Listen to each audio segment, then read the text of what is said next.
I'm currently on a 3-week card counting trip in the southern states of America. Armed with a decent chunk of cash, we're attempting to beat the casinos at high stakes blackjack. In the previous video, I started the trip, but quickly ran into a problem. Oh yeah?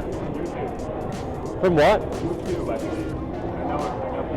Who would have thought that making a YouTube series posting my name and face as a card counter could come back to haunt me? Literally no one saw this coming. The next episode of Beat the Odds is already up on Nebula. More info at the end of the video. My plan was to head to Shreveport, a city in the northwest of Louisiana. But first I wanted to check out Cypress Casino. Always a bit nerve-wracking. Or definitely is in this case. Even after playing hundreds of hours of blackjack, I still get nervous when playing at a new casino. I proceeded to play for nearly 2.5 hours. Things didn't start great. Oh! How's the damage? That was painful. And a lot of the time I felt like I was doing more rebuying than actually playing, but I also had some big wins. Hi, excuse me. Hi.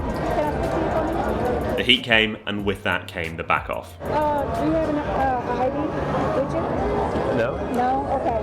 We feel that your play is too strong for us, so we'll have to back you off the table. Okay. Thank you. Thank you. A loss of $1,125. Just played for a couple of hours and then got backed off. Back off was super polite, which is nice. They did ask for my ID, I declined. Then they asked again, a different person asked, I declined, and it was all fine. The cashier? On the other side, this is ID on you? No. Unfortunately, I am very sure that this casino is going to send my face, my picture, to at least one other casino, but I think a few in the area. So I think this is the first back off that could have a bit of a ripple effect in a bad way. And what else is quite annoying is that the drives to casinos are quite long. So it's a bit annoying if I drive like 2 or 3 hours to a casino to walk in and immediately be backed off because I've been flying. Hey, that is part of the game. On my journey, I stopped off at Paragon Casino, where I actually won some money before getting the tap. Okay, you're too good of a player for us, so we're gonna have to ask you not. We can't let you play blackjack. Okay. What's going on, dude? I'm just gonna call it a day. What'd you say?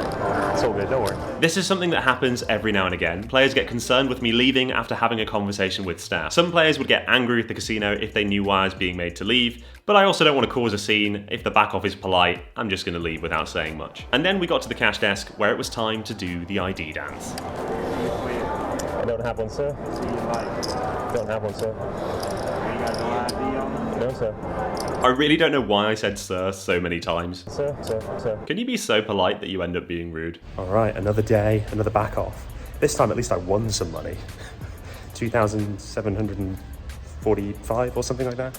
I can't be quite right, but something along those lines. So that's good because I have not really been winning very much. Back offs have been super tame. What's weird though is that they always are like 3 people. It's always like a little team huddled. And the usual stuff like, got an ID? Nope. All right, how it should be. That's okay, casinos. Shoot your shot, ask for the ID. When it's politely declined, be like, fine. And that's fine.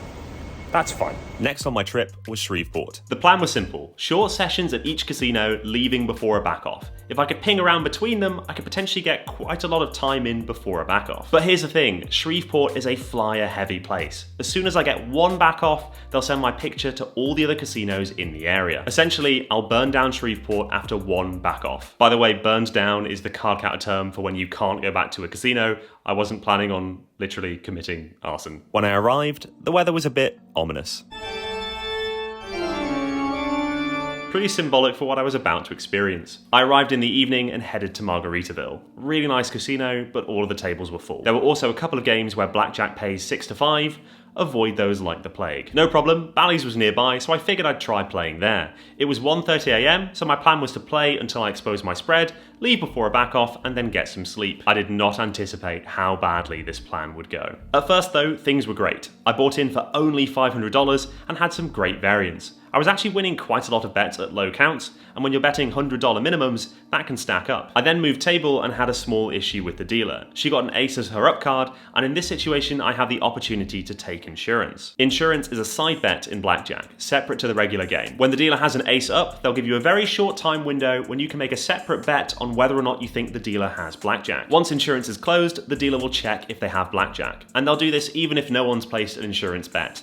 If they do have blackjack, the round is immediately over and everybody at the table loses their initial bet, unless they also have blackjack. But if the dealer does have blackjack and you've placed an insurance bet, you win your insurance bet. Back to the situation. I was playing double deck where the cards are dealt face down. So in this case, I'm allowed to look at both of my hands to decide whether or not to take insurance. So I go to pick up my second hand before I looked at my first hand and the dealer stops me. At first, I think the casino must have a house rule where you can check both hands, but you've got to check your first hand first. Oh, because I can't look at that one first. Alright. You can't really see it here, but as I go to check my first hand, she closes insurance and checks to see if she has blackjack. Well, I can't. What about insurance? What about? No insurance. Why not? I called insurance. I didn't have it. Well, I'm allowed to look at both my hands. Pardon? I'm allowed to look at both my hands. I don't have it. I had already checked it. Yeah, but I went to look at my hands, and you told me I couldn't look at my hand. But if you have an ace, I can look at both my hands. Oh, okay. You didn't look at that one? No, I didn't, because you stopped me. Oh, okay. Well, I don't have it. All right. Oh. She actually doesn't have blackjack, so it wouldn't have been good for me to take insurance in this specific situation. But that's not the point. I'm allowed to check both hands and make my decision, but she stopped me doing that. But it's actually really important that I point this out at the time, because if a similar situation happens later and the dealer does have blackjack, I could lose out. I needed to establish that I always at least consider taking insurance. This situation did create a weirdly tense atmosphere at the table. And a couple of rounds later, the count jumped suddenly, so I started betting 2 hands of $800. And I won hand after hand. Annoyingly though, the dealer definitely thought I was counting and got the pit boss's attention to warn him I might be a counter. It was time to leave and avoid the back off. With $4,475 in winnings, I headed to the cash desk. Luckily, I'd already done my stretches because it was time to do the ID dance. Player's card, your ID? No? No, I don't have it. You don't have your ID? No. I can't cash you out. Why not? Because I need your player's card, your ID. It's not needed. Huh? Why? It's our protocol. Yeah, but I don't have it. I'm not going to drive back to get ID. Well, I can't pay you out. Why not? Because it's our protocol. And I have to have your ID. Can I speak to a manager, please? Sure. That's right, I'm bringing out my inner Karen and I've asked to speak to a manager. Mainly because I think that's the only way the situation's going to get resolved. Can I have the chips, please? I'm asking for my chips just in case the casino decides to withhold them. It'd be a bit of a dodgy move on their part, but weirder things have happened. Hi. What's going on? Just want to cash out my chips. Okay.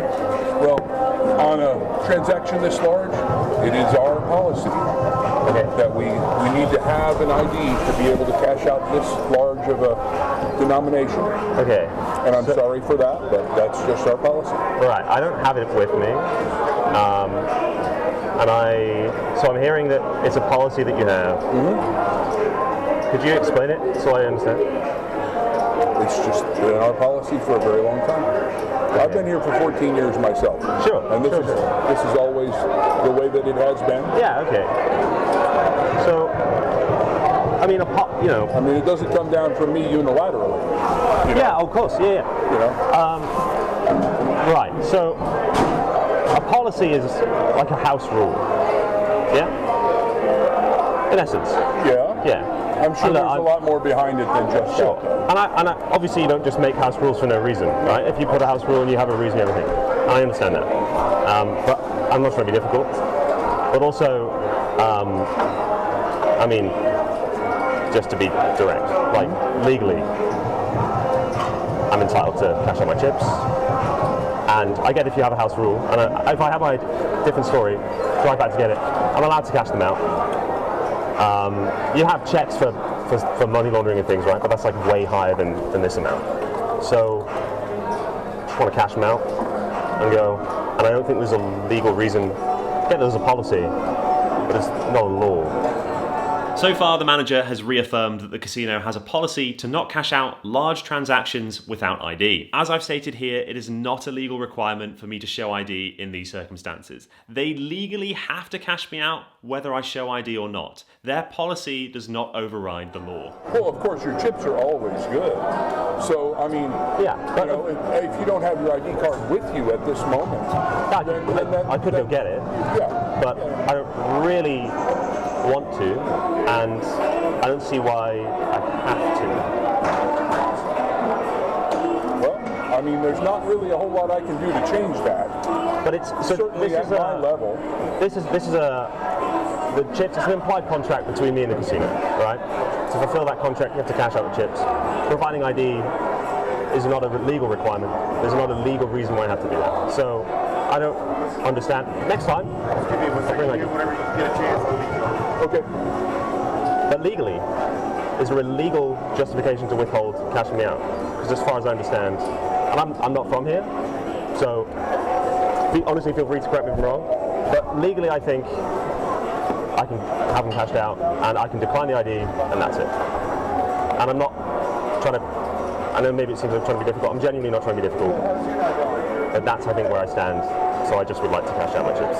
This was a really tough conversation to navigate. I'm trying to insist that I can legally cash out my chips without showing ID. But if I come across too strong and create the sense that I'm telling him what to do, that could create some resistance. Especially if he's the manager, the last thing he'll want is for me to tell him how to do his job. That's why I was saying things like, I'm not from here, correct me if I'm wrong, to try and soften it, even though I was confident that I was correct. Unfortunately, that is not the case here. Legally, how so? As far as law, I do not have a law degree. Okay, yeah. All I know is what we require, and we require identification when you have this kind of a cash out. Yes, but unless it's a law, then it would be not legal to withhold the cash out. If I call Gaming Commission, what the Gaming Commission going to say? They're going to say, you have to cash out the chips. And if you did that, that would be your right to do that. So at this point, the gentle approach isn't working. So I gradually try and show more and more that I know what I'm talking about, hoping to change his mind. I think it's illegal for you to not cash out the chips. So if it's a policy you guys have, it's a policy, it's not a law. Mm-hmm. So are you refusing to cash out the chips? I am, unless you have an identification. Even though, as I'm telling you now, there's no legal reason that you cannot do that. Even now. So you're going to break the law currently? Or do you not think that it's illegal? I am not a lawyer. Yeah, I am not a lawyer, okay? This guy's worked at this casino for 14 years, and he potentially has more industry experience than that. He should know the legalities of paying out customers. I was a street performer for only a few years, and I could quote the exact law that protects the right to busk in the UK. And this guy's a manager at Bally's, a pretty big casino company, and he doesn't know whether it's illegal to refuse cash out without ID. That's something that probably should have come up in the past 14 years. And I know the law. Mm-hmm. Okay. Well, I think. I guess it changes state to state, but there's an implied contract between me and the player. Just because you have a policy, it's an arbitrary policy you decide. You could decide that you must wear shoes, not trainers, you know, and it's a policy, it's not a legal thing. You could refuse service based off a policy, sure. But the service has already been done,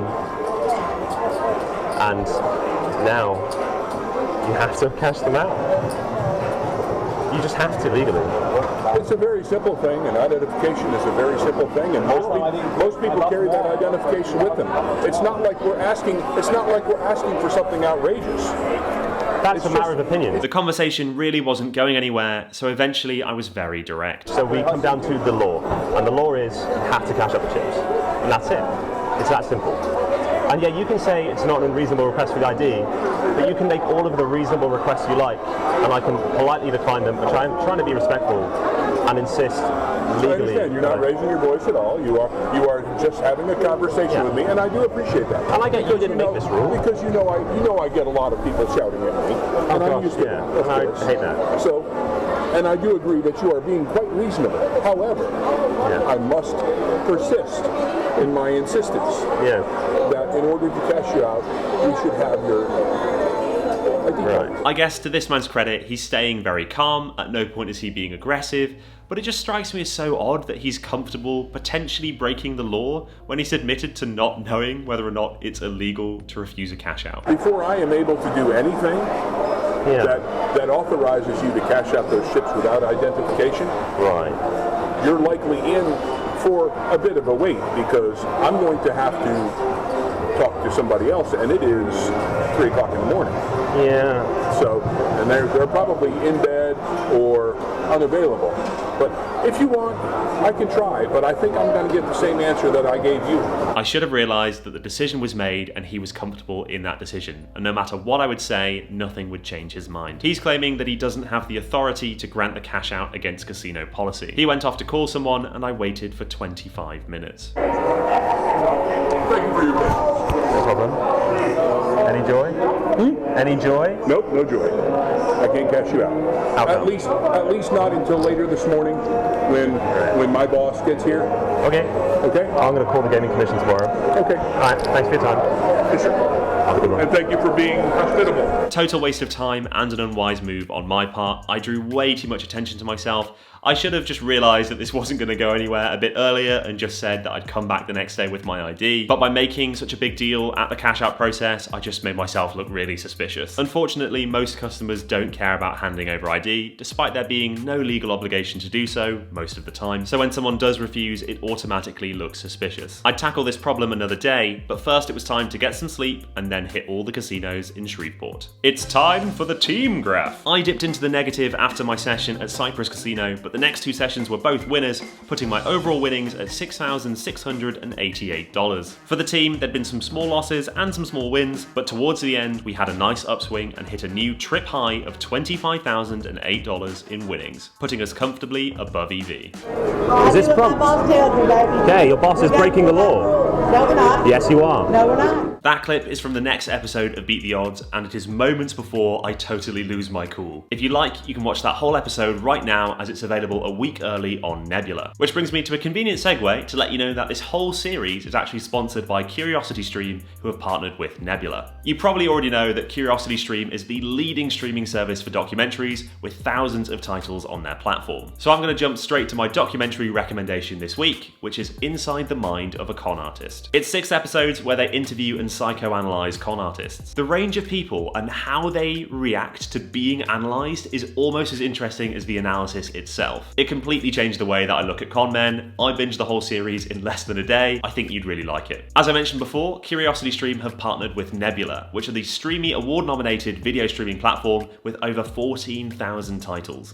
Beat the Odds is proudly part of Nebula First, which means that not only do they give me a cool banner that they put on the website, thank you very much for the banner, it makes me feel important, but it means that each episode will be on Nebula a week before it's here on YouTube. As well as that, we've got Nebula Plus, which is extra content you won't find here on YouTube. And forget me for a second, there are loads of content creators who I'm sure you know and love who are doing Nebula originals, as well as posting their own content on Nebula ad-free. CuriosityStream and Nebula have worked out a great deal, where if you subscribe to CuriosityStream, you get Nebula for free. If you use my link currently, and this won't be available for long, but currently you can get CuriosityStream and free Nebula at 42% off on the annual plan. That works out at just $11.59 for the entire year, not per month, for the year. Please do consider checking out this deal, as it helps support me and other creators on Nebula.